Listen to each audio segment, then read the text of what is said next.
All right, in the blue corner, let's welcome in Democratic political commentator Jonathan Harris. And in the red corner, we have president and executive editor of the Daily Signal, Robert Bluey. Gentlemen, welcome back to the show. Okay, so this is really interesting because both candidates are trying to use non-traditional media right now to essentially energize young voters. And we see this huge gender gap that we have right now. Jonathan, let's talk about Kamala Harris first. She went on a sort of media blitz. Some people are calling it a media tour because it was non-traditional, going on Call Your Daddy podcast, Howard Stern, Stephen Colbert, and then The View. Is this going to move the needle with voters who matter, with those voters who are on the fence in the swing states?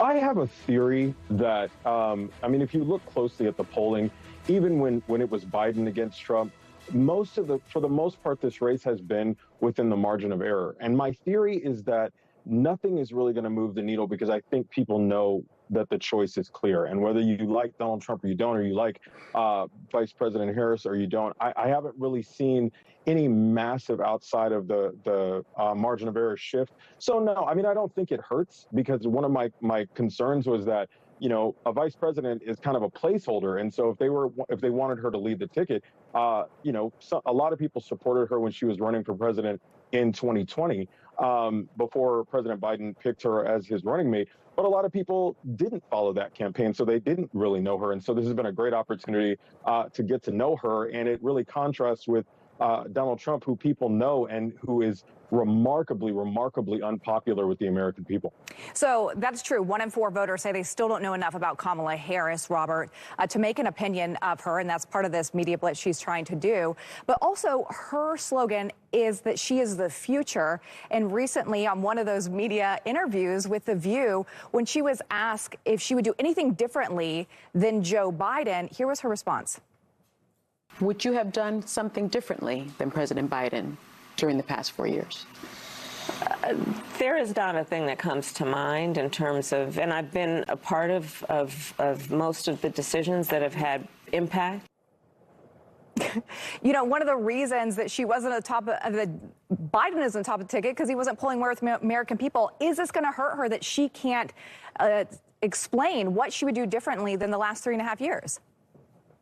Robert? You're absolutely right. Joe Biden, talk about Trump unpopularity. Joe Biden is highly unpopular. That was the easiest question she could have possibly received from The View, and she flubbed it. I think it's one of the reasons why they've kept her from doing media for the past couple of months, exactly for this reason. All she had to do was point to the economy. Joe Biden still has a 60% disapproval rating on the economy. Just point to one different policy, and she can't do it. I think the American people know what they're going to get with Kamala Harris. It's going to be a repeat of what they've received over the last 3.5 years, which is higher gas prices, higher grocery prices, higher housing prices. The American people are fed up with it. They can't take any more of it, and they're ready to move on.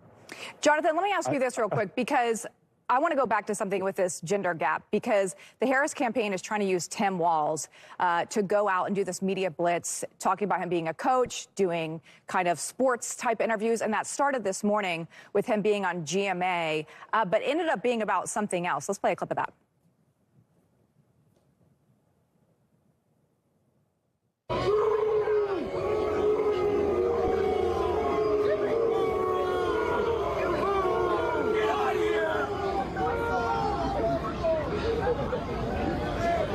Okay, so that's not the right clip that we had. But ultimately, he's on with Michael Strahan, and he was talking about defending himself. Okay, here we have it now. Let's play that. Well, it's not the campaign's position. And the point I'm trying to make is that there's folks that feel every vote must count in every state. And I think some of folks feel that's not the case. Okay, when he's supposed to be wooing male voters, he's having to defend himself on the Electoral College, something the Harris campaign says they do not hold the same view. Is this a distraction for the campaign? Well, look, the truth of the matter is, well, quickly going back to what my co-panelist said, he definitely doesn't need to, Vice President Harris does not need to run from the economy. We just had a stellar jobs report. So she doesn't need to run from the economy. Trump does. He left office with 3 million less jobs than when he started, which is almost unheard of. As it relates to the Tim Walz clip, look, there are a lot of people who recognize that the Electoral College needs to be abolished. Look, if we live in a country where Republicans are the ones always talking about one person, one vote, I think Hillary Clinton said that as well, that the Electoral College needed to be abolished. What it does is it's this affirmative action for states where people don't live. And so there are a lot of people who feel that it should be abolished. So I think he was trying to make it clear that his personal position is one thing, but it's not the position of the campaign. But, you know, mainstream media has always been much harder on the Democrats than they are on Trump. They kind of let Trump get away with anything, and they drill down on the Democrats. I'm out of time, so I got to jump in here and give Robert the last word. Her 30 seconds here, because Electoral College actually helps minority voters. There's people who don't have as big of a voice as the main population. Does these comments actually hurt the Harris campaign? Only about 10 seconds. Well, it shows that Tim Walz and the Harris campaign clearly aren't communicating very well when it comes to policy positions. But I don't think the American people want to see these radical changes that the left is proposing. Redoing the Supreme Court, getting rid of the Electoral College in our country would look completely different if you put them in charge. And I think that that's going to be soundly rejected on election day. All right, we're going to have to leave it there. I wish we had more time to talk. Jonathan Harris, Robert Bluey, thanks for getting in the ring.